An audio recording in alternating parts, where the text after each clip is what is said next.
Salut à toutes et à tous les amis, on se retrouve pour la review de Raw du 17 novembre 2025, donc le dernier Raw de John Cena que cet épisode avec une promo. Il remercie les fans. C'est mais ce remords c'est différent venu au MCMG au Madison Square Garden durant ses 23 ans de carrière et parle de l'ambiance pour certains. C'est un moment peu amer pour certains et un moment très important pour moi. Très intéressant ce début de segment de John Cena qui remercie les fans et qui prouve tout simplement toute l'envie qu'il a, tout le potentiel et tout ce que vous voulez. Donc j'ai bien aimé ce début de show et comment il a été lancé par John Cena lui-même. Donc je ne vais pas m'en plaindre, c'était ce qu'il fallait faire pour son dernier Raw. Donc j'ai bien apprécié comment ils ont construit ça et comment il a récupéré ce titre intercontinental des mains de Dominic Mysterio. Est-ce qu'il va le garder longtemps? On verra bien, mais en tout cas, je suis quand même assez ravi de ce début de, de segment de show de Rhodes, surtout que c'est son dernier Raw, donc il fallait un truc mémorable. Et je pense que les gens du MCMG, donc du Madison Square Garden, vont s'en rappeler un petit moment. Donc je suis quand même assez heureux que la WWE ait fait ainsi pour lancer ce Raw et tout simplement démontrer à John Cena tout le talent et tout le respect qu'ils ont pour lui. Donc ça, c'est un point positif de ce début de show qui va un petit peu partir après ces propos de John Cena en sucette, en cacahuète, en ce que vous voulez, car Dominic Mysterio va l'interrompre qu'il a fait son retour avec son... Il veut un match revanche. Je le savais plutôt pour, il demande quand même à la foule ce qu'elle en pense, mais ce soir, il veut le match à San Diego chez lui. Aucun souci pour John qui accepte. Bon, John Cena, c'est sa dernière au Madison Square et il a promis à la épreuve, donc un Mr. Match, comptant pas pour le titre.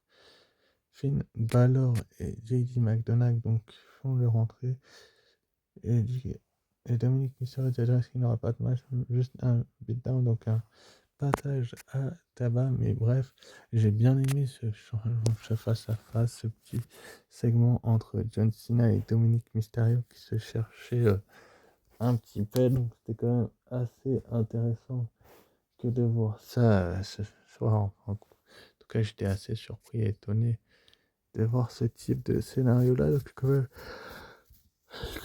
assez heureux de voir un face-à-face entre John Cena et Dominic Mysterio, surtout que les deux apprécient de travailler ensemble. Donc, c'est mon point de vue. J'ai bien aimé comment ils ont construit ça, comment ils ont mené la barque et comment la WWE va nous prouver tout le potentiel étant du talent qu'il a. Donc, c'est quand même la moustache ambulante de Dominic Mysterio qui veut donner des leçons aux champions de la soirée. Donc, John Cena, c'est quand même assez surprenant qu'ils veulent faire ça. Donc, je suis quand même assez surpris et étonné de ces petites promos entre les deux altercations et le fait qu'il y ait une revanche. Et je suis pas contre, donc c'est un point positif. Derrière, du coup, après, on a eu Finn Balor, JD McDonagh et Dominic Mysterio qui ont enchaîné John Cena de coups et il pleuvait les coups et ça nous butait le premier match de la soirée. C'était quand même assez intéressant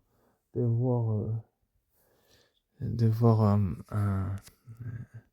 une démonstration de force Monday qui est tout simplement montré l'état du talent qu'elles ont et comment c'était démontré. Donc, c'était quand même assez intéressant pour le dernier rôle de John Cena justement les Judgment Day sont encore moins aimés parce que c'est le cas désormais. À mon avis, ils vont l'être un peu plus qu'auparavant étant donné ce qu'ils ont fait subir à John Cena à 3 contre 1. Donc c'est quand même assez rigolo et drôle de la part de la WWE d'avoir fait ça. Et peut-être qu'il y aura une suite, enfin, on verra. Un sauvetage de Rey Mysterio et de Sheamus qui va nous mener au premier match de la soirée. C'était donc John Cena, Sheamus et Rey Mysterio face au Judgment Day. JD McDonagh, Finn Balor et Dirty Dominic Mysterio. J'ai bien aimé comment la WWE a build ce match avec un Sheamus et un Rey Mysterio qui étaient mis en difficulté quand même la majeure partie de la rencontre. Je vais pas dire toute la rencontre parce que ce serait un petit peu exagéré de ma part, mais j'ai bien aimé comment justement il y a eu la mise en difficulté de Dominique, donc non pardon, de Sheamus pardon, et de Rey Mysterio, le papa de Dominique Mysterio, donc c'est quand même assez intéressant comment la WWE a buildé cette rencontre et comment ils l'ont lancé quoi. J'ai apprécié, c'était une bonne chose que la WWE ait fait ça comme ça avec une équipe, un trio de légendes avec un Hall of Famer, Rey Mysterio, Sheamus, l'ancien Briscar qui a quand même eu beaucoup de matchs avec John Cena et une grosse rivalité à l'époque, même si c'est pas. Si, il s'est qualifié, pardon, la Slam is Now Tournament, pardon, excusez-moi, pour le quart de finale. Donc on le retrouvera, je ne sais plus si c'est qualifié ou pas, bref, mais il me semble que oui. Et on avait donc John Cena, donc deux anciens ennemis de Cena et puis amis, on va dire ça comme ça, désormais amis, face au Judgment Day qui sont des catcheurs du futur, notamment Dominique qui est un catcheur qui progresse de plus en plus dans le ring, et Finn Balor et JD McDonagh qui avait le plus gros Akani dans ce match, peut-être étant donné son entrée dans le ring, il va faire un enchaînement de prises de choc, power bomb, triple final fall shuffle, donc ils se sont débarrassés également de Finn Balor et de JD McDonagh, puis John Cena va prendre JD McDonagh sur ses épaules et il va y porter son attitude adjustment pour la victoire. Tout est bien qui finit bien pour la dernière apparition de John Cena à Monday Night Raw. Il obtient une victoire et il avait vraiment besoin de cette victoire, John Cena, pour tout simplement démontrer qu'il avait encore de beaux restes dans le ring. Et c'est plutôt une bonne chose de part de la WWE de faire en sorte que la WWE justement ait offert la victoire à Team Cena pour sa dernière apparition à Raw. En tout cas, on ne le verra plus à Raw. Point positif également. Ensuite, après, donc, on a eu les General Manager Adam de la venue de Roi alors qu'il était suspendu pour les mains synchronisées, c'est-à-dire que tout s'est passé dans et leur dit que si cela les a énervés, ils n'ont qu'à attendre de voir qui il a choisi ensuite. Il leur montre le nom de nous divertir pardon, pour la suite du show et de nous mettre tenir pardon, en haleine pour cela. Donc on va bien voir ce qui va se passer par la suite, mais c'était quand même assez intéressant de voir une WWE être mise en avant à ce point-là. Ensuite, après, donc, on avait Jackie Redmond qui allait interviewer Stéphane Mendy qui Bella l'attaque immédiatement cette derrière durant son entrée. Donc, comment vous expliquer que les tensions entre les deux ne se sont pas du tout estompées depuis la semaine dernière? On a la championne du monde Stephanie Vaquer qui a donc une cible sur le dos bien évidemment, qui se fait donc attaquer par Nikki Bella. Il était grand temps qu'elle turn heel d'ailleurs parce que c'est en entrée où elle était ovationnée, etc., etc., et où les fans se moquaient un peu d'elle étant donné son passé avec John Cena. Il était temps que ça change et c'est la belle nouvelle de l'avoir attaqué finalement la première Stéphanie Vaquer. Ce que je vous ai dit, c'est que la semaine dernière, j'étais neutre sur le fait que, que Nikki Bella trahisse Stéphanie Vaquer parce que c'était un peu tôt. Bah là, je suis pas du tout neutre parce que je trouve ça très très bien que Stéphanie Vaquer ne s'exprime pas et se fasse attaquer par Nikki Bella. C'est un peu le rôle d'une île et qui cette dernière la remercie également de l'avoir remis dans le droit chemin. Et bah, c'est plutôt une bonne chose, surtout qu'on a deux générations totalement opposées, que ça promet un match hors du commun du côté de. Je vous dirai à la fin de la review, du côté de où se passera ce match-là, mais quand même, je trouve ça bien que Stéphanie Vaquer se fasse attaquer dans le dos par Nikki Bella qui va prendre ensuite son micro, le micro que Stéphanie Vaquer tenait dans les mains, je crois qu'elle tenait dans les mains. Donc elle va arriver par derrière et boum, je crois que c'est coup d'avant-bras derrière la nuque, ce qui va un petit peu énerver Stéphanie Vaquer, et donc Nikki Bella va prendre le micro et va dire qu'elle n'est pas revenue pour être le stick kick de la chanson. Elle a exactement dit mot pour mot qu'elle n'était pas revenue pour rester sur. Elle est revenue pour reprendre ce qui est elle et c'est sa division. Alors merci de lui avoir rappelé qui elle était, Nikki Vaquer, va lui donner un match de titre et elle va se prosterner face à celle qui a changé toute cette industrie. Segment assez intéressant, enfin j'aime bien la promo de Nikki Bella qui parle d'industrie et de se prosterner, enfin bref. Personnellement, je suis pas trop contre ça, elle l'a même appelé Mamacita, c'est un peu le surnom de Stéphanie Vaquer, donc je suis quand même de Fero dans le sens où Nikki Bella a construit un peu son personnage de Hill et Stéphanie Vaquer n'a pas pu s'exprimer, ça va euh, d'autant plus l'énerver sur cela, donc on va bien voir ce qui va se passer par la suite. Ensuite, après, donc on a eu The Last Time Is Now, Donovan Solo, c'est quoi qui fait son entrée pour son match du tournoi The Last Time Is Now, et son adversaire mystère est donc The Show of Perfection, Dolph Ziggler, un autre tour surprise à Dolph Ziggler, actuellement nickname n'a pas été depuis 2 ans, et c'est quand même une belle surprise de voir Dolph Ziggler revenir, le show-off, le reflet de la perfection, le catcheur numéro 1, on va dire, du côté de la WWE, surtout du côté de Raw. Je trouve que c'est plutôt une bonne chose de le faire revenir dans ce tournoi The Last Time Is Now, étant donné le passé qu'il a eu avec The Champ John Cena, même si on se doutait bien qu'il n'avait pas gagné ce match et que c'était un one-shot comme Zack Ryder avec LA Knight, donc ça va être plutôt une bonne chose de la part de la WWE de se retrouver avec une telle affiche. Et franchement, Dolph Ziggler, sa résistance, on vous le explique pas assez souvent. Et bah franchement, il a été encore plus résistant que d'habitude. C'est-à-dire que je l'ai trouvé, comment dire, plus résistant qu'il y a 2 ans. Il a quand même vraiment vachement progressé dans le ring. Et ça, je fais que de cesse, je n'ai pardon que de cesse de le voir progresser dans le ring, et je suis content qu'il ait affronté, qu'il ait donné du fil à retordre à Solo Sikoa qui en avait vraiment besoin. Mais logiquement, Solo Sikoa avec donc son Samoan Spike très violent, donc le Samoan Spike va permettre à, va se permettre de remporter cette victoire. Pas de victoire pour Ziggler qui a le même rôle qu'Isaac Ryder vendredi, a semé une belle ovation. Je suis pas sûr qu'il en ait déjà eu une aussi grande durant sa carrière. Et ça, je suis d'accord avec la personne en question que je... On verra ce qui se passera par la suite dans le tournoi pour Solo Sikoa, très bon gros, et c'est un point positif. Euh, Ensuite, donc, on a eu le segment sur Alexa Bliss, pardon, qui a rejoint le ring pour une promo expliquant qu'elle n'a pas eu de nouvelles de la part. Puis c'est maintenant, comme elle n'arrive pas à joindre Cedra Style à travers la gare.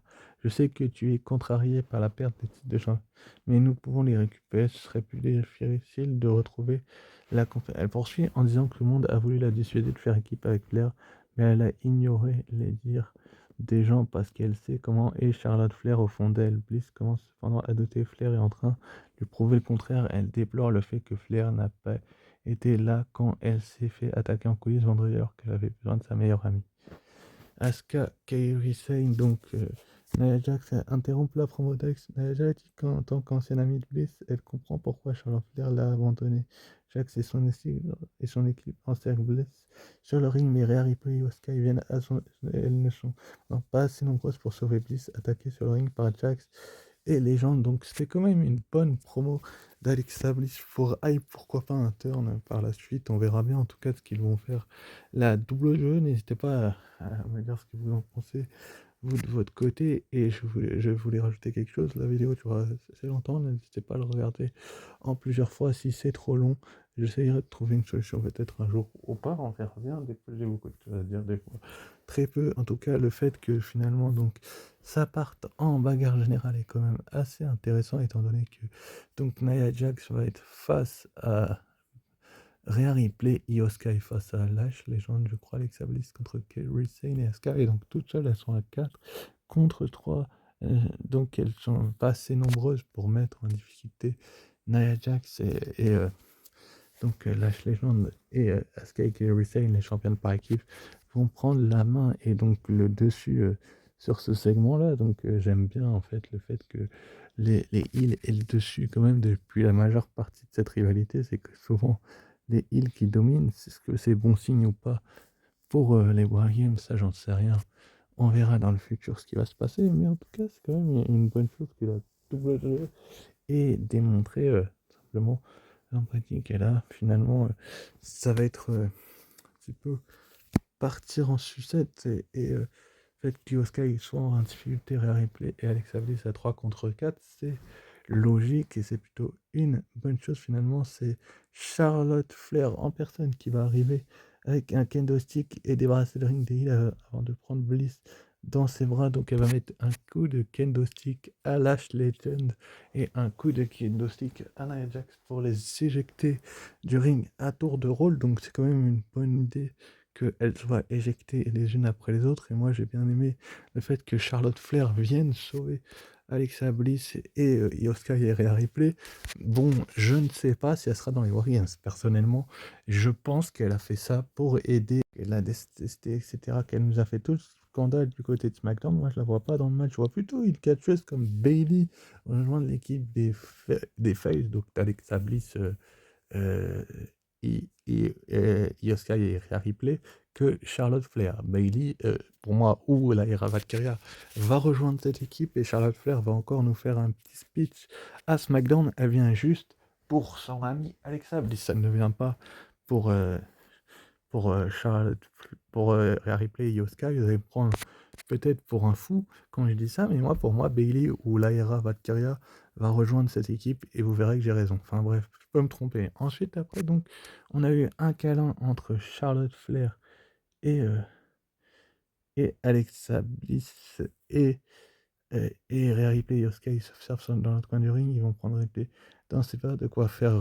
C'est un point positif et on verra bien ce qui se passera par la suite. Donc, mais on va passer donc à la suite du show qui est donc le match. Donc, on va y arriver au match pour le titre intercontinental féminin de Man. Becky Lynch défendait son titre de championne intercontinental contre Maxine Dupri. Franchement, je le fais mieux que Christophe a c'est la dire. On m'avait dit non, je présente, mais franchement, je trouve ça quand même assez bien la part de la WWE de faire un match aussi intéressant où Maxine Dupri, franchement, elle était loin de démériter. Elle a fait une superbe rencontre, super opposition que j'ai adoré dans le ring. Franchement, elle a beaucoup progressé, Maxime Dubry.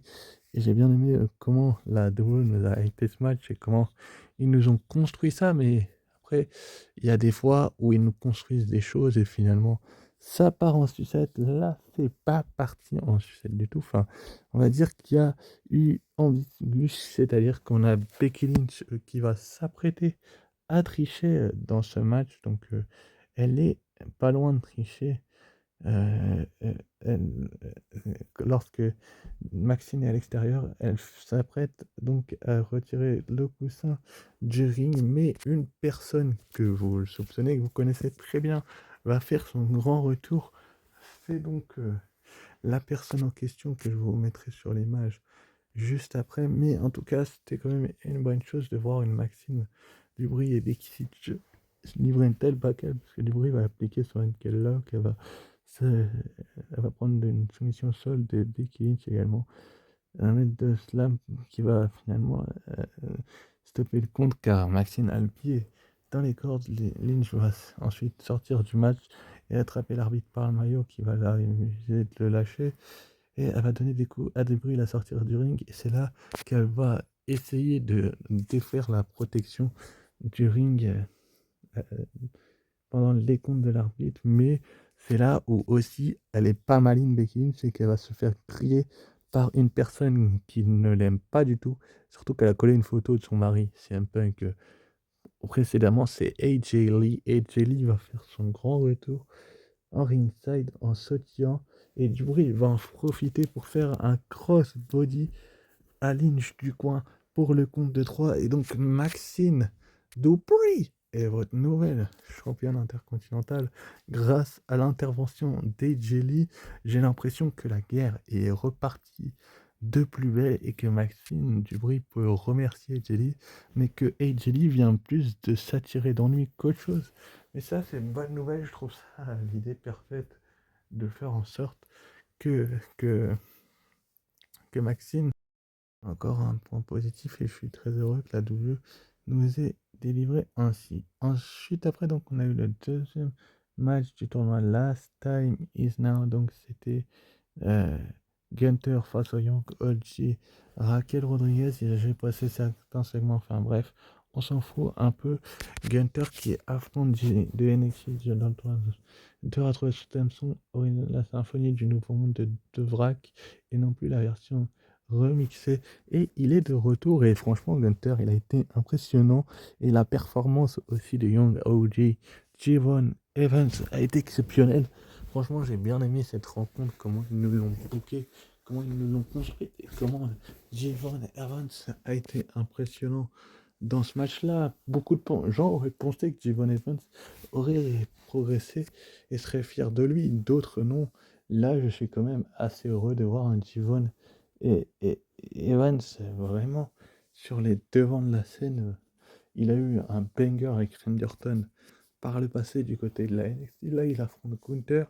Encore une fois, il échoue. Enfin, il livre une performance hors du commun, mais il n'a pas à gagner le match. Mais ça montre.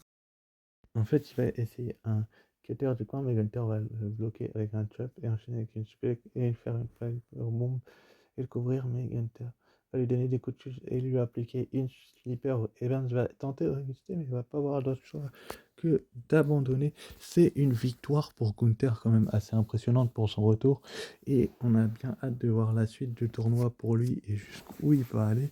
Mais forcément que c'est un point positif. Enfin bref, après on a une petite promo du coup de Maxime Dubry qui va être après éjecté. Juste Jelly qui va se retrouver seul parce que Dubry va perdre et Jackie va lui demander si elle va rester un peu et dit qu'elle est revenue pour aider son mari, mais dès qu'il la met en rage, ça lui fait dire des choses qu'elle ne veut pas.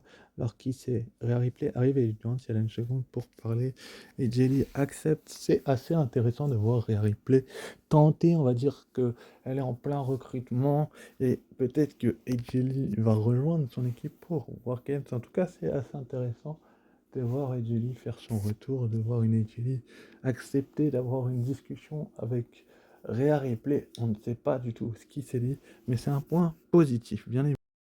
Il présente donc les Wargames, donc il va annoncer qu'il a accompagné beaucoup d'équipes pour les Wargames, et c'est aussi la meilleure groupe de talents de l'histoire mis ensemble pour les meilleurs groupes de talents de l'histoire mis ensemble pour les Wargames. Se lance et il arrive sur le ramp, la musique se lance et il arrive avec Jimmy. La musique se lance et ils arrivent en inside, ils montent tous sur le point, cerclé, capture, la bagarre éclate, c'est-à-dire qu'on a la meilleure équipe de tous les temps, d'après Paul Heyman, Big Bronson Reed, Braun Breaker, Logan Paul et Drew McIntyre qui vient de le rejoindre, cette équipe depuis le dernier SmackDown. D'après Logan Paul Heyman, c'était quand même assez intéressant de voir que finalement ça va partir en fight, en autre boudin, on peut dire ça comme ça, que c'était quand même assez intéressant d'avoir un Paul Heyman, un Polo qui nous lance franchement la bagarre en ringside, des coups qui vont pleuvoir, ils vont s'échanger partout. C'est un Punk qui se prépare pour un GTS, je crois que c'était sur Logan Paul, et c'est là où on va dire que c'est le moment préféré de la soirée. Beaucoup de gens, vous pouvez râler, vous pouvez pester, vous pouvez dire ce que vous voulez, hein. Franchement, vous avez le droit de pas être d'accord avec moi, mais moi, pour moi, dans ce rôle-là, ça a été l'un des moments marquants du show avec le couronnement de Maxine Dupri, qui est la nouvelle championne intercontinentale. Maxine Dupri, comme je le dis si bien, mais franchement, c'est cette bagarre-là, c'est Wargames, quoi. Ça démontre que il y a de la luminosité dans les deux équipes et qui se cherchent. Donc, on va avoir Cody Rhodes et CM Punk contre Drew McIntyre, Bronson Reed contre Jimmy Uso et Braun Breaker contre Jey Uso. Et je ne sais plus où. Et je crois qu'il y a Logan Paul contre CM Punk. On ne le voit pas sur cette image. Ça doit être ça, Logan Paul, CM Punk. Donc les rivalités mélangées, c'est quand même assez intéressant. Et c'est là où je mets un bénéfice, c'est que les deux titres mondiaux, donc celui de Cody Rhodes Undisputed et le World de CM Punk, sont dans ce match-là, donc ils ne seront pas défendus. Donc c'est peut-être le seul petit bémol que je peux mettre à cette soirée-là, mais c'est quand même une bonne chose de voir un catcheur autant rempli de potentiel comme Cody Rhodes et CM Punk. Et on a Drew McIntyre et Jey Uso. Franchement, j'ai bien aimé l'idée de, de faire ça. Finalement, Brock Lesnar va faire son gros retour. Il va faire 2 German suplex à CM Punk pour l'éjecter du ring. Il va se retrouver face à face donc avec, je crois que il va faire une, une German suplex à Cody Rhodes également qui va lui faire face après s'être débarrassé de CM Punk qui va pousser Punk avec une série suplex sur le champion en bas du ring et Cody Rhodes monte sur le ring pour retirer à Lesnar, mais Lesnar, lui, il faut pas le chercher, Brock Lesnar, surtout quand c'est question de War Games. Il rejoint donc Division, donc Bronson Reed et Braun Breaker et Logan Paul et Drew McIntyre dans le War Games. Donc là, il va y avoir le face-à-face avec le champion disputé de Cody Rhodes, qui le connaît quand même assez bien. Ils vont donc échanger les coups. Si je dis pas de bêtises, il va y avoir un léger échange de droite entre les deux hommes. Un petit coup de bélier, je crois, de Lesnar. Finalement, Lesnar, du coup, après ce coup de bélier qu'il tente, il va faire valdinguer Cody Rhodes, c'est-à-dire qu'il va le prendre et il va lui faire donc une première German suplex, puis il va lui faire une autre German suplex et Lesnar va poser sur le ring. Cody Rhodes va subir deux German suplex sur le regard stupéfait de Paul Heyman qui se demande un peu ce que Lesnar fait là. C'est un point positif franchement de ce rôle-là, de revoir Brock Lesnar même si vous ne l'aimez pas. Moi je trouve très très bien l'idée de faire de Brock Lesnar le meilleur, l'un des meilleurs, si ce n'est le meilleur catcheur de ces dernières semaines. Donc maintenant, on va bien voir ce qu'il va faire. Il est annoncé, prévu pour le prochain Raw. Donc il adore détruire ses adversaires. Donc avant Wargames va les affaiblir sans doute, qui va s'en mêler. Comme au prochain SmackDown, je pense qu'il sera là, il s'en mêlera aussi. Même s'il n'est pas forcément annoncé. Donc c'est quand même assez exceptionnel de voir Lesnar revenir à ce moment-là. Tout le monde, je crois que le show est fini. Enfin, on est quand même assez stupéfait. Beaucoup de gens s'imaginent le pire. Mais à ce moment-là précis, on va entendre donc la musique de Roman Reigns qui va se lancer. Roman Reigns arrive sur le ring, il rigole, les deux font un face-à-face. Lesnar veut le frapper, mais Reigns l'évite.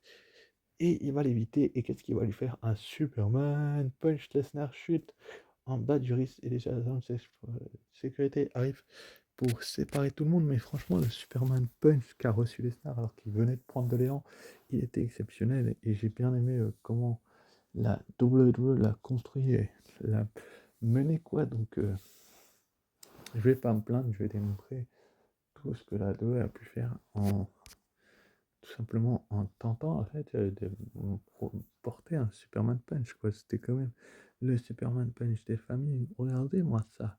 Et boum, Superman Punch et Lesnar lui il va rouler en bas du ring et je crois que du coup à ce moment-là Bronson il va en profiter pour arriver dans le jeu, pour l'attaquer, repousser.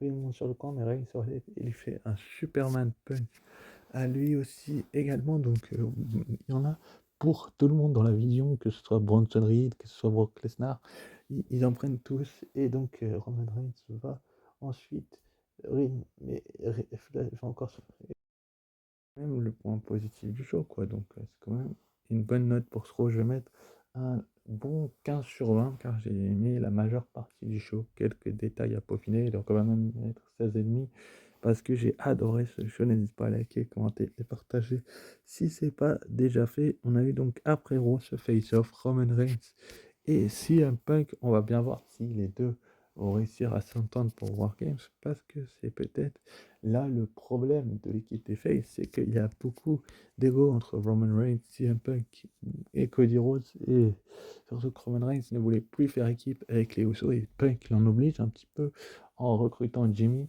alors qu'il n'y avait que Jay au départ, et donc pour le War Games annoncé pour Survivor Series War Games à San Diego, donc Division, Bronson Reed et Braun Breaker, Logan Paul et Drew McIntyre, et Brock Lesnar face à Roman Reigns, CM Punk, Cody Rhodes et les Usos. Également annoncé pour War Games, la championne féminine de la WWE, Stephanie Vaquer, va défendre son titre dans 10 jours face à Nikki Bella. La Hall of Fameuse va-t-elle lui chipper le titre? On verra bien. Est-ce que Dominic Mysterio va récupérer son titre intercontinental du GOAT, des mains du GOAT, the greatest of all time, John Cena. On verra bien ce qui va se passer du côté de Wargames. Je vous ferai des pronostics, en tout cas, c'est les matchs qui sont pour le moment prévus. Et donc, pour finir, on a le Wargames féminin avec d'un côté Rhea Ripley, Io Sky et Alexa Bliss. Enfin bref, Charlotte Flair aussi pour être dans l'équipe des Faces. N'hésitez pas à liker, commenter, partager, vous abonner si c'est pas déjà fait. Sur ce, je vous dis ciao, bye et à très vite pour une nouvelle vidéo.